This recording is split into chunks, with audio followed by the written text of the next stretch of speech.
Bonjour à vous tous. Donc aujourd'hui, je vous reviens avec une nouvelle séance. Donc soit vous proposez ça comme un TD, par exemple, pour renforcer en fait la partie des arguments chez les élèves. D'accord, vous savez très bien qu'ils ont du mal à rédiger des arguments. Soit vous pouvez la faire comme compréhension d'écrit d'eux, et après vous allez rajouter des questions. Vous êtes libre de faire ce que vous voulez. C'est le travail de maîtresse Nour toujours. Alors, les femmes courageuses. Les femmes algériennes jouent un rôle important dans la lutte pour l'indépendance nationale. Elles prennent sans doute toute leur place dans la révolution. Première partie. Deuxième partie. D'une part, dans leur grande majorité, s'occupant à la place des hommes de tâches dont elles savent s'équitter. Héberger, cacher, soigner, nourrir, enseigner et aussi assurer la liaison et transporter armes et médicaments. Rares sont celles qui combattaient les armes à la main. Donc là, c'est plutôt le rôle standard de la femme. D'autre part, celles qui sont combattantes à Alger marquent leur combat car beaucoup d'entre elles qui sont instruites, issues de familles aisées et de l'élite culturelle et sociale, bousculent les clivages qui marquent la société. Elles vont vers leurs compatriotes, des campagnes où elles ne sont pas toujours facilement comprises et acceptées au début. Celles qui rejoignent les réseaux urbains du FLN créent un brassage exceptionnel entre jeunes filles d'origines sociales différentes.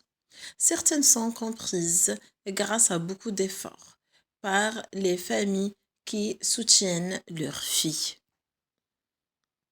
Pour toutes ces raisons, le mouvement national tente d'organiser la participation des femmes à la lutte. Mais celle-ci, donc la participation, est réduite.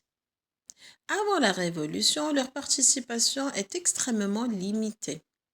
C'est la guerre de libération nationale qui va créer des situations nouvelles. Vous savez très bien que la femme, avant, ne participait pas trop à la guerre, sinon avec des rôles vraiment standards, soigner, préparer à manger, etc. Mais là, prendre des armes à la main, c'était avant inédit, quoi. C'était pas courant. D'accord? C'est la guerre de révolution nationale qui a permis cela, en fait. C'est Boilen Touarict, d'accord, qui a écrit ce texte. Mémoria numéro 12, 23 février 2013. Vous pouvez aussi exploiter ce texte comme composition, par exemple. C'est un texte très très beau. Alors, donc, ce qu'elle a proposé, maîtresse Nour, c'est très bien. Donc, voilà, vous pouvez faire ça en TD, comme je l'ai dit. Donc, ce sera quand même une révision. Et comme ça, vous pouvez mettre les élèves impartables, par exemple, et voir s'ils ont bien compris ou pas, s'ils arrivent à repérer toutes ces informations-là dans le texte ou pas. Par exemple, le type du texte, après, je vous ai dit, il est à dominante. Certains disent narrative, d'autres descriptive. Donc, vous êtes vraiment libre. Après, le thème et la thèse relève le thème de ce texte, donc ce sont les femmes algériennes. Et la thèse, elle est en vers, donc elles ont joué un grand rôle pendant la guerre de révolution. Pour le développement, qu'est-ce qu'on peut demander aux élèves? Ce sont les connecteurs d'énumération. Vous savez, on a d'une part, d'autre part, d'une part, d'autre part. Ce sont des connecteurs d'énumération. Et puis, ils sont suivis d'arguments. Il faut bien lire le passage pour pouvoir détecter les arguments. Donc, vous avez le premier argument et vous avez le deuxième argument qui sont écrits en gris. D'accord? Si vous voulez le document, envoyez-moi un message sur mon compte Facebook Français avec Nadine. Je vous envoie ça via Word, quoi. D'accord? Sinon, vous pouvez le trouver chez Maîtresse Nour. Maîtresse Nour sur Facebook. Après, vous avez les connecteurs. Connecteurs qui introduisent l'exemple. Vous savez très bien qu'on peut avoir comme, tel que, par exemple, ou bien les deux points. Donc, vous avez ça en violet. Ce sont les 2 points que j'ai dans mon texte. Après, relève du texte un exemple. Donc, l'exemple, vous avez... Il y a une petite erreur. Donc, pour l'exemple, il y a... Voilà. Héberger, cacher, soigner, etc. Nourrir et tout. Donc, ça, c'est l'exemple parce que vous avez les points. Après, un connecteur conclusif, ça veut dire de la conclusion, plus une phrase incitative.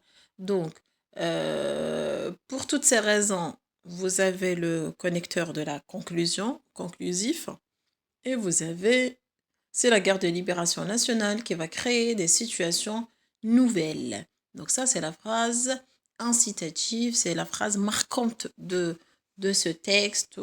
Voilà, très attirante. La phrase qui attire dans ce texte. D'accord? C'est la dernière phrase de ce texte. Voilà. Essayez de faire ça avec vos élèves, c'est très très intéressant. Après, vous pouvez bien sûr travailler en binôme, demander aux élèves de travailler en binôme, à deux, ce serait beaucoup mieux. À quatre, je préfère pas parce que sûrement il y a un élève qui va travailler et les autres vont juste le regarder. Relève de ce texte toutes les PSR. Je vais pas dire une, mais toutes les PSR. Donc, celles qui commencent par qui et que. Après, s'ils peuvent trouver ceux avec dont et où, ce serait beaucoup mieux. Mais bon, on se limite au programme, donc qui et que.